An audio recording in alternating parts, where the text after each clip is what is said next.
My first exposure to Punch-Out was Little Mac being made a playable character to the middle child of Smash Bros. Games, that being Smash Bros. For Wii U. Like many of the Smash Bros. Cast at the time, I had no idea who Little Mac was. I just thought, oh cool, that won assist trophy from Smash Bros. Brawl is a fighter now, not knowing he was the main character of the Punch-Out series. And to be completely transparent, I didn't play much of Little Mac in Smash 4 because I thought his moveset sucked. Being a boxer, Little Mac is a monster on the ground, and can deal some massive damage if he catches you off guard. But where he falls short is his aerial game. You know, it's all well and good that Little Mac can dish out heavy damage when his feet are on the ground, but if you know literally anything about Smash Bros, you know that not having an aerial game is practically a death sentence. No joke, when I was recording gameplay footage for this video, the thing that got me killed the most was Little Mac's recovery. Straight up, I have no idea what the hell Nintendo was thinking when they were designing him with this god-awful recovery. In my experience playing as Little Mac, something as small as making the tiniest jump from platform to platform was almost enough to get me killed. You know what, maybe I'm being too judgmental. After all, this is Smash for Wii U, and it's his first appearance. Maybe Nintendo learned from their mistakes and fixed him in Smash Ultimate.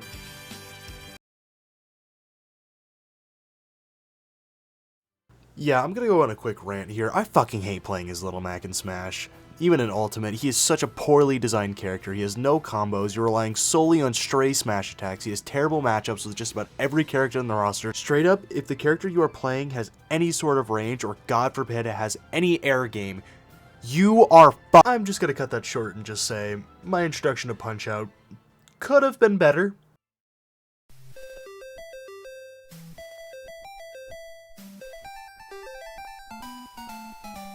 Punch-Out started life in February 1984 as an arcade title. What was different about Punch-Out compared to all the other arcade games at the time is that it used two screens. The design was inspired by Nintendo's Game & Watch series of handhelds, which would eventually go on to inspire the Nintendo DS. The reason for the two screens was that in the 1980s, Nintendo had a lot of extra screens from all the Donkey Kong cabinets they were making, so instead of leaving all of those extra screens in some warehouse to rot, Nintendo decided that they were going to make a game that used two screens, that game being Punch-Out. The top screen was for displaying your health, the round you were in, your score, and two portraits, one of your opponent and the other of Little Mac. Thankfully, we don't stick with this design of Little Mac for very long, because good god, that face looks like moldy mashed potatoes. The bottom screen, however, was meant to show the action and to help make sure that people could actually see what they were doing while they were playing. They made Little Mac into a wireframe character. Coming out in the era of arcades, this game is as hard as bricks, with even Glass Joe being able to give most new players a good run for their money. The challenge and addictive gameplay loop led to the original Punch-Out becoming the most popular arcade game of 1984, and also led to a sequel known as Super Punch-Out in September 1984, not to be confused with Super Punch-Out for the SNES. Yeah, the naming conventions in this series are abysmal, by the way. Also, maybe it's just because I'm used to waiting years, sometimes even decades between sequels of games, but the fact that both of these cabinets were released within the same year of each other is astounding to me. Seriously, I want you to imagine a world where Breath of the Wild sequel, Tears of the Kingdom, only took 7 months of development time instead of 6 years. That would be absolutely insane. And obviously, I can understand why this kind of stuff does not happen today. Video games, for one, take a lot more time and energy to produce compared to the 80s. Because games are only growing in size and in scale. I mean, seriously, compare this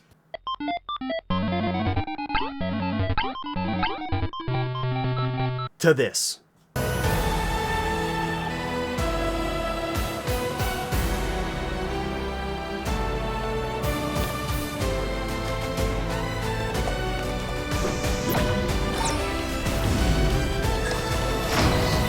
I think you get the idea. And look, don't get me wrong, I'm not saying this to dunk on old arcade games. Believe me, I love Burger Time as much as the next guy. I guess the obvious point that I'm trying to make here is that as gaming grows as a medium, development times are only going to take longer. Anyways, to get back on topic, Super Punch-Out was practically the same game as the original, but with the addition of blocking, dodging, and ducking.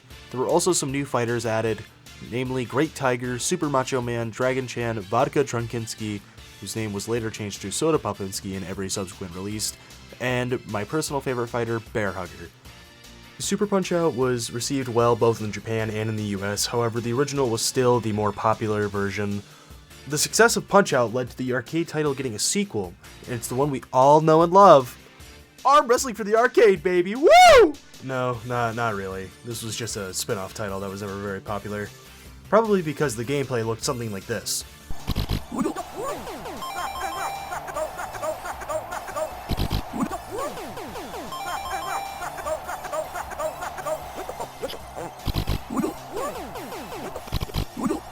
There were talks about getting this game put on the Wii Virtual Console, but that never ended up happening, so it's kind of just stuck on the arcade cabinets forever.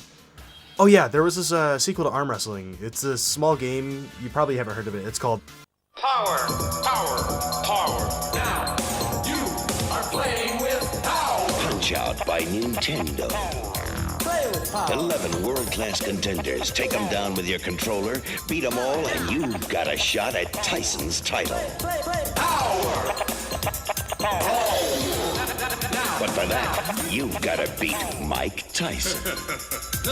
Mike Tyson's Punch-Out from Nintendo. Now you're playing with Power. Releasing on September 18th, 1987, Punch-Out for the NES was a visually downgraded version of the arcade title, but still retained all of the charm. The gameplay consists of what you would expect from a Punch-Out game: jabs, blocking, ducking, body blows, and a nasty uppercut called the Star Punch. Notable differences included the addition of that one guy from that Scooby-Doo knockoff as the final boss of the game. Jokes aside, Mike Tyson is still to this day considered one of the hardest bosses in gaming history. No joke, if he hits you at all during the fight, it's practically an instant knockout, so you have to be really careful about timing your dodges and your punches.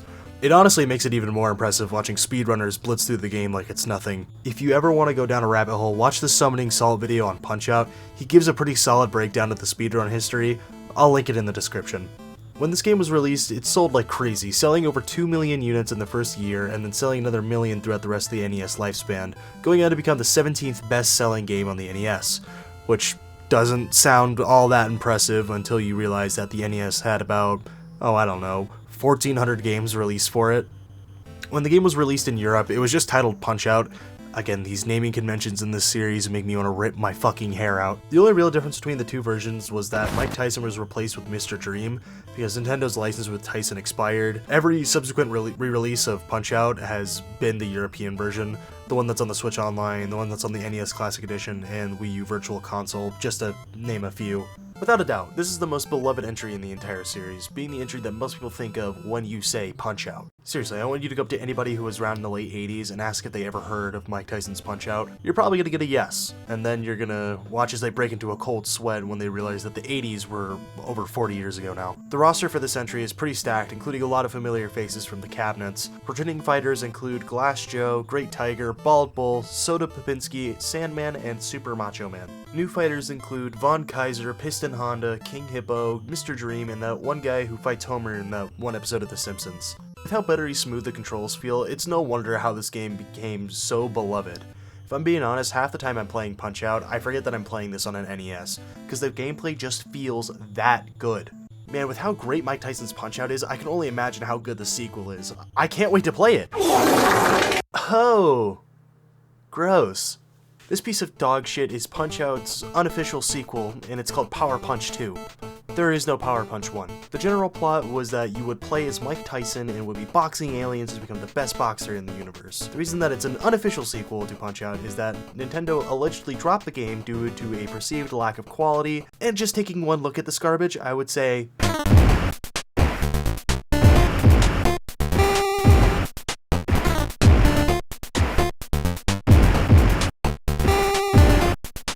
that tracks. My apologies to all three of the Power Punch fans watching right now. Another reason it was dropped was that Tyson was going through some legal troubles at the time of this game being developed. If you don't know what Tyson did, I suggest you look it up because I'm not going to talk about that here for obvious reasons. So because Nintendo dropped the game, the developers ASC Games and Beam Software had to scramble to get rid of any and all mentions of Tyson in the game. Renaming the main character from Mike Tyson to Mark Tyler, and giving Tyson some more hair? I mean, there's only so much they could have done to change it. Also, while I'm talking about this, I just want to say that in some shots of Mark Tyler, it looks like they didn't even bother to change anything, because when I look at that sprite, I think that is literally just Mike Tyson. Anyways, if you've ever had the misfortune of playing this game, you would know that this game plays like hot garbage and is just plain unfair. You might be thinking to yourself that the gameplay can't be that bad.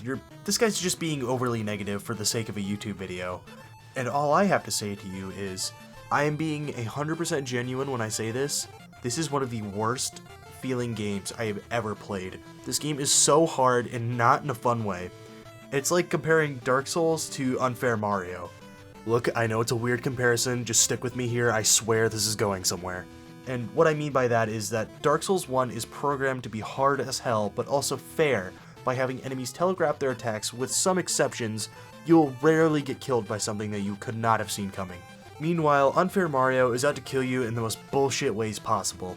I mean, it's literally in the name. What I'm trying to get at here by making this comparison is that Mike Tyson's Punch-Out has that hard but fair mentality of game design, while Power Punch 2 is just out to screw you over because how dare you want to play the game that you paid for? In Power Punch 2, you can wail on a guy for the entirety of a round and barely manage to get one knockdown, but the second I get hit, it takes a third of my health bar. It gets to be so frustrating when my entire run is ruined because, oops, I accidentally got hit a couple of times. Also, the controls just feel so damn clunky, I can't stand it, and I'm just starting to get pissed off thinking about it. Look, I don't know if it's because I was playing this game on an emulator that it feels so bad, but I would be content to never play this game again. Editor's note, while doing research for this video, I found out that Power Punch 2 is actually on Steam, so if you also want to torture yourself playing this dog shit, there you go, there's a place you can buy it. Moving on to the legitimate sequel to Punch-Out, Super Punch-Out was released on October 24th, 1994 for the Super Nintendo Entertainment System. At the time of release, it was praised by many reviewers for not trying to be realistic and going for more of a cartoony look. It was also praised for the simplicity of its controls, making it easy for anyone to pick up and play. This entry brought back the KO meter from the arcades. Also, yeah, I might have forgotten to mention that the arcades had a KO meter. How I forgot to mention a main gameplay element of the series is beyond me, but it's fine. I'm sure nobody in the comment sections is going to be upset about that. Because if I know anything about YouTube comment sections, is that they're always the most civil and understanding kind of people. With that being said, now might be a good time to mention that I never really cared for Super Punch-Out. I don't think there's anything wrong with it, per se. It's just every time I would pick it up, I would think, this is definitely Punch-Out for the Super Nintendo, and then go play Mike Tyson's Punch-Out, or Punch-Out for the Wii for my Punch-Out fix. Have I said Punch-Out enough? Also, before I move on to talking about Punch-Out Wii, I just want to say I hate this design of Little Mac. That's not Little Mac, that is Small Cheeseburger. Get his fucking middle part off my screen.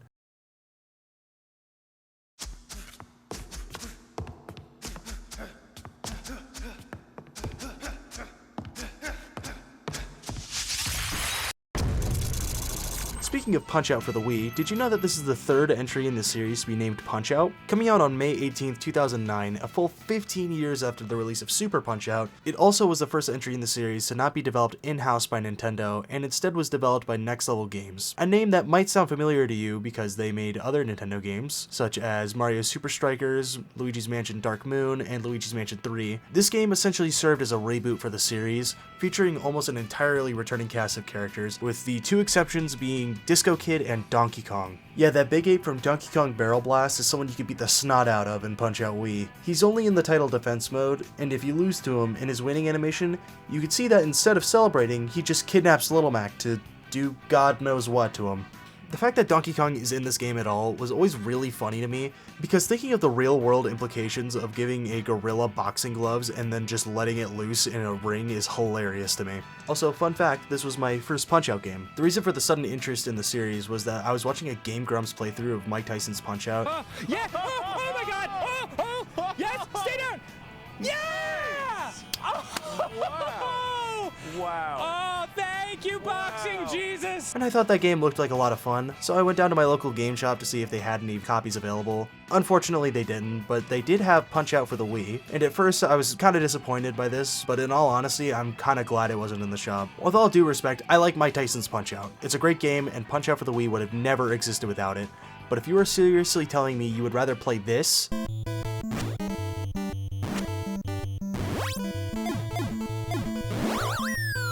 over this,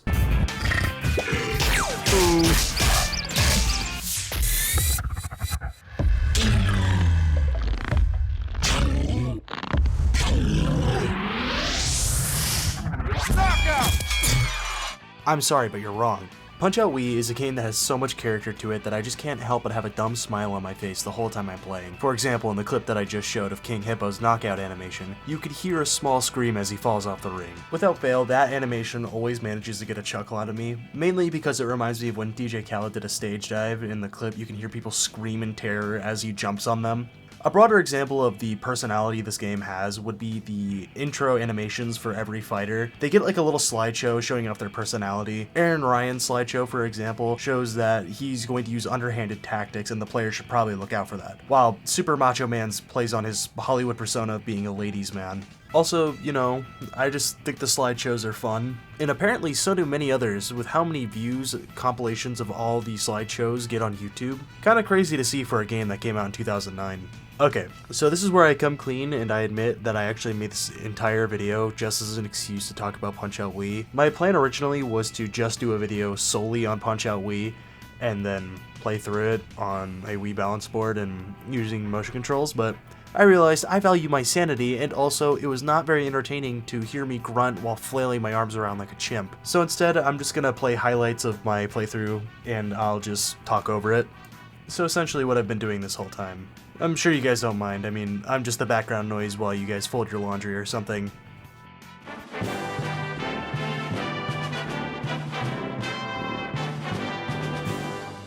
This is just your average fight with a Frenchman. It's almost impossible not to round one him if you have a decent grasp on the controls.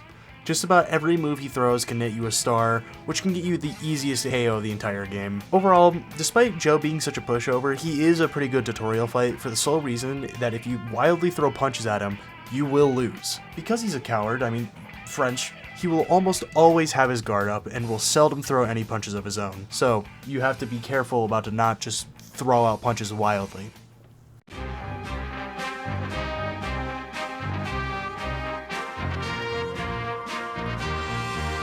Von Kaiser in my head is in the same league as Glass Joe. The only difference being the two is that the fact that Kaiser is a bit more aggressive.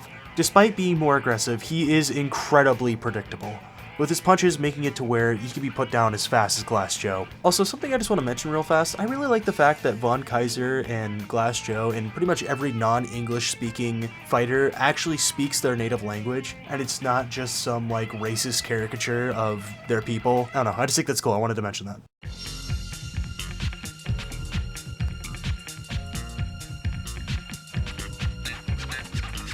Moving on to Disco Kid, whenever I fight him, I can't help but be reminded of like those memes that everyone was making like a little while back with like Drake, like how he's like a cartoon character. I mean, this guy, right before he hits you, he says, "Here it comes." And the way he yelps after every time you punch him, just, I don't know, is really funny to me. The only thing to watch out for with Disco Kid is just to watch whenever he shifts left or right, and you'll be fine.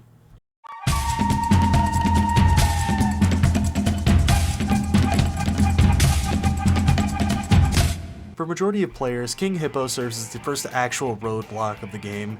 It's about this point where the kitty gloves come off and you realize not only is this a boxing game, but also it's kind of a puzzle game. In the last 3 fights, if you win in without a plan, you can make it through okay, but in this fight, you are screwed if you do not have a plan. Luckily, King Hippo's shtick is not very hard to figure out. Dodge his punch, counter him with a quick jab to the face, then start swinging on his stomach, rinse and repeat until he goes down. Also, King Hippo is pretty much the only guaranteed knockout in the whole game, because once you knock him down once, he does not get back up. Overall, a good mood setter for the rest of the game.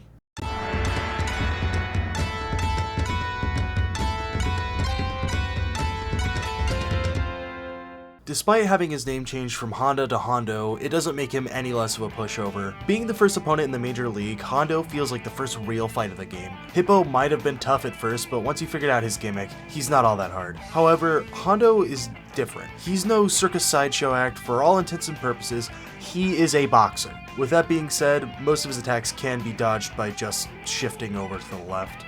And also, occasionally throughout the fight, he will bow to you, which nets you a free star. But what you really have to look out for when fighting Hondo is the Hondo Rush. He throws 3 straights in quick succession, and then it's followed up by a nasty right hook. You can't fully dodge the Hondo Rush, but you can block the first 3 hits and then dodge the hook. Alternatively, if you're feeling brave, you can try to hit him before he starts the Hondo Rush as he steps towards you, but the timing can be tricky, Hondo really sets the tone for the rest of the game that if you want to become the champion, you are going to have to use strategy to win. Fun fact about Piston Hondo is that he's voiced by Kenji Takahashi, who, if you didn't know, is the same voice actor who played Groose in Skyward Sword, the best character. In the title defense mode, Hondo can be seen reading manga when he's in his corner, which is kind of a fun nod to Hondo being from Japan. Would you believe me if I told you that this little gag cost Nintendo millions? Well, as it turns out, like the Chad Hondo is, he was reading only the most manly of manga, Sailor Moon, featuring full scans of the manga. I feel like I don't have to explain why that's illegal. Reports vary, but apparently Nintendo had to pay around $2 million to the rights holders of Sailor Moon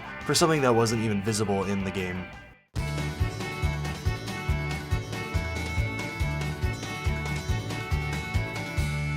I mentioned this earlier in the video, but I love Bear Hugger. He is my favorite fighter in the entire series. Literally the whole time, he just seems like he's playing around the whole fight and not taking you seriously. You know that one friend who somehow just knows everybody and is just able to make friends with anyone? That's Bear Hugger. I mean, just look at this guy. How can you not crack a smile when he's on screen? Bear Hugger starts the fight by taunting you with the timeless playground classic of Nana Nana Boo Boo, which is just a free star if you hit him in the face as he's doing that. Despite being a 400-pound man, Bear Hugger moves incredibly fast and can knock you out just as quick. The main move you gotta watch out for is his Bear Hug. Just duck when he starts the animation and you're golden. Oh, let's see now. I can't start until I find my little, oh, I hear him. Where are you? There you are, you crazy little...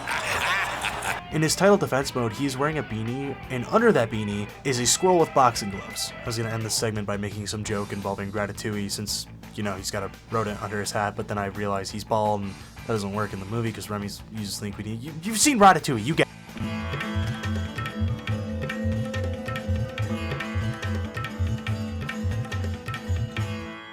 So Great Tiger is just one of those fights that no matter how many times I play through it, I always seem to never really get the timing right with the clones. I can clearly tell which one is the real one and which one is the fake, but somehow I always get confused when he throws that out. His normal punches are pretty easy to avoid. Just dodge when the jewel on his turban flashes. I've never been able to pull it off personally, but there is a way that you can get an instant knockdown with Great Tiger, and it's when he shuffles around with his clone, but the timing is pretty tight. You have to hit him with a body blow as he's coming at you. I'm pretty sure that's the only instant knockdown that you can get on Great Tiger. If I'm wrong, you guys can let me know in the comments. But overall, he's a solid fight. He definitely earns a spot as #1 in the major circuit.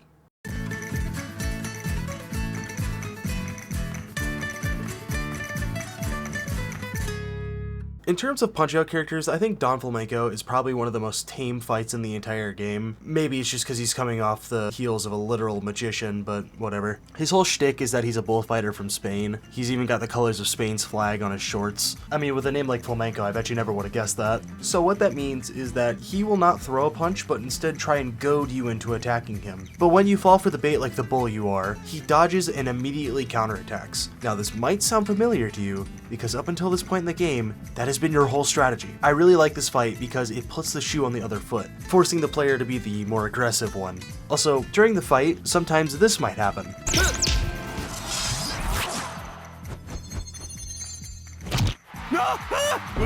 After you knock off Flamenco's toupee, he is pissed, going on a rampage that does not stop until he knocks you down. From that point on, he will start to throw punches and will taunt you significantly less throughout the fight. Also, fun fact about Don Flamenco, he's voiced by Juan Amador Pulido, who is the Spanish dub for characters like Cleveland, Shadow the Hedgehog, and Benson from Regular Show. I think Don Flamenco is a good lesson for the player because he teaches you that sometimes you need to play aggressively if you want to win, and nowhere is that lesson more applicable than in the next fight.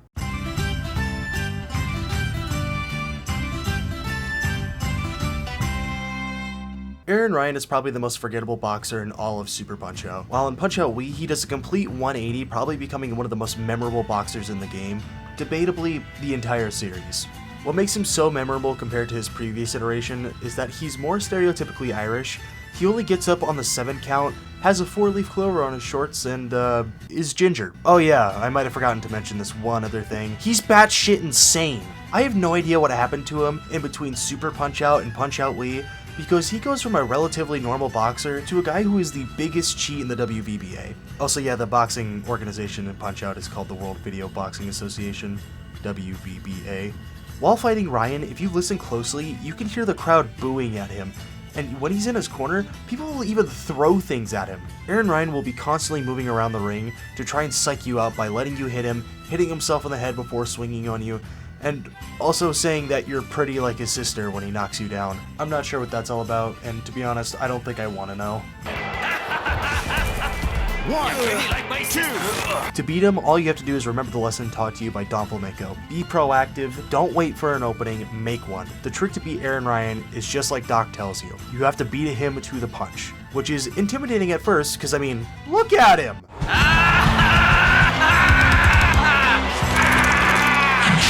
But once you figure out the timing on his swings, you can pretty easily put him away. Aaron Ryan is a really fun fight once you get the hang of him. Also, side note, I genuinely think Doc Lewis has dementia or something, because this is the first and only time that Doc has ever told me anything useful during a fight. Also, forgot to mention, when you face Aaron Ryan for a rematch later in the title defense mode, he straight up just has a flail with him. The lengths that this guy will go to for a win is astounding. Anyways, moving on.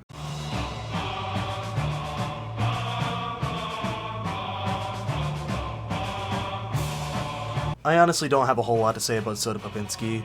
He's the number 3 contender of the world circuit. He hits hard and really likes soda. He likes it so much, in fact, that he will drink it mid-fight and will go on a rampage if you knock it out of his hand. At least for me, fighting soda was just a process of trial and error, because his tell is the sound of a soda can. The problem is that the sound plays as he's already mid-swing, so the tell doesn't really do a whole lot of good. Dodging left and ducking works to avoid most of his attacks. Just figure out his pattern and move on. I honestly don't care much for Soda Popinski, so I'm just gonna move on to Bald Bull.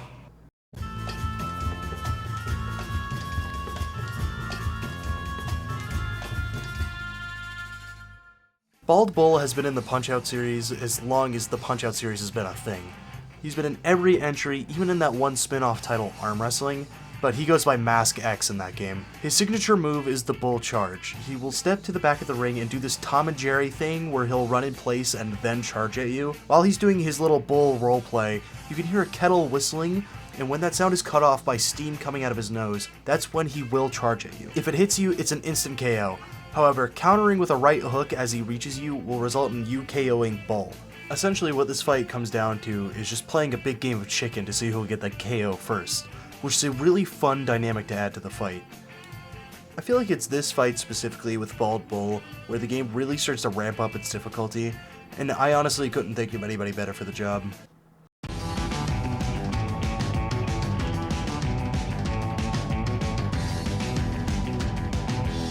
Super Macho Man is your final challenge before the champ, and in all honesty, he's not all that hard to beat. Most of his attacks can be avoided by simply dodging to the right. It's shocking how he's only lost to Sandman with a moveset this predictable. The only thing that you really need to be concerned about is when he's doing his, I forget what it's called, I think it's like the Macho Spin or something. Point is, he'll spin around 3 times trying to clothesline you. What you need to do is duck the 3 times he throws it, and then just unload on him.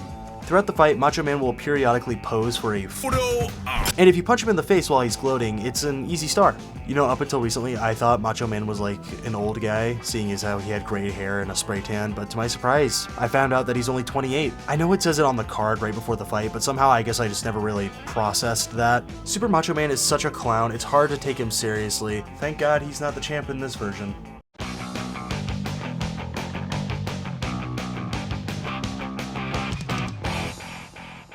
Just like Bald Bull, Mr. Sandman has been in the series since the beginning. I mean, if you want to be technical about it, he's been in more mainline games than Little Mac. Looking at you, small cheeseburger. This is the first time in the series, however, that he is the champion, and honestly, I think it's pretty fitting for him to be the spiritual successor to Tyson as the final boss of a Punch-Out game. Out the gate, you can tell he's the real deal, because when he fights, there are no gimmicks, no cheap tricks, or illegal moves.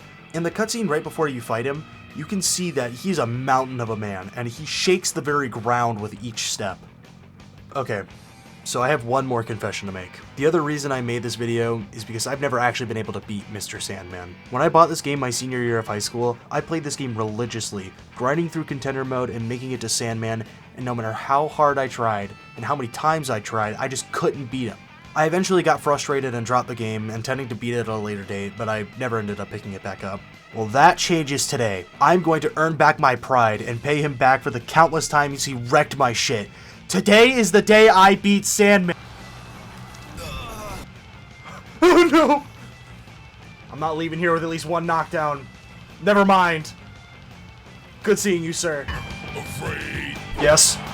I'm not tired. I'm not sleepy yet. I'm not. Okay.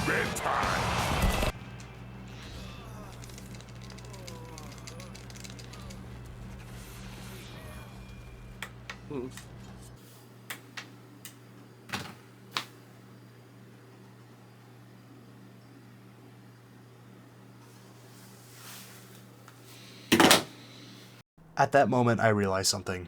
If I wanted to beat Sandman, I would have to train. And if I had any hope of winning, I would need to train just like Mac. Alright, so we are on the way to my local 24-hour gym.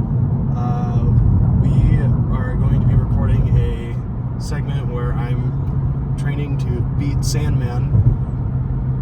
I spent way too much money on this bit, so I hope you appreciate this.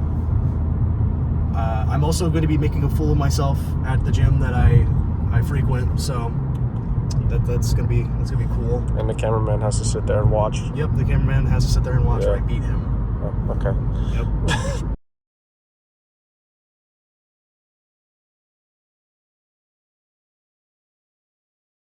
I'm starting to have second thoughts about this, but you know what? I've spent too much money on this bit to like not do it. So there's a woman right there staring at me. I don't make eye contact. Don't.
With my training complete, I was finally ready to beat Sandman.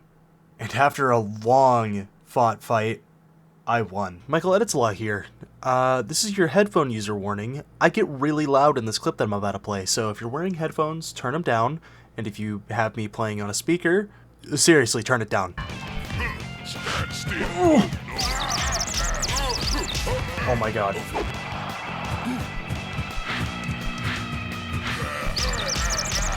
Please, please, please. Oh my god!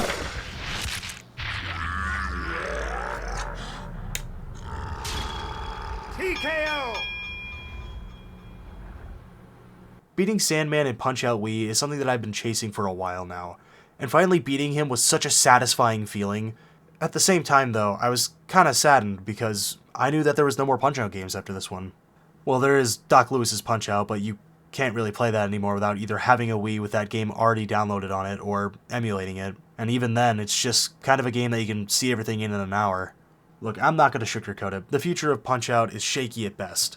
And with Nintendo's design philosophy being the way that it is, they're not going to make another Punch-Out game just to make another Punch-Out game. There has to be a reason for them to want to bring it back. Let's take F-Zero for an example. There hasn't been a new F-Zero game since 2003, and the reason is that Nintendo hasn't thought of a new idea to justify making another one. And unfortunately, it looks like Punch-Out is going to be sharing the same fate as F-Zero, where they're pretty much only known for Smash. If Punch-Out is a dead series, what was the whole point of making this video? I guess the hope in making this video was that it would inspire newcomers to the series to want to play Punch-Out, and maybe even inspire someone who's already played it to give it another shot. Punch-Out is a series that is very near and dear to me, so if I was able to share that passion with at least one other person, I think all of this was worth it. This video took way longer to make than I thought it would, and I apologize for that. Between work and school starting to pick up, I've had less time to work on this video than I wanted to.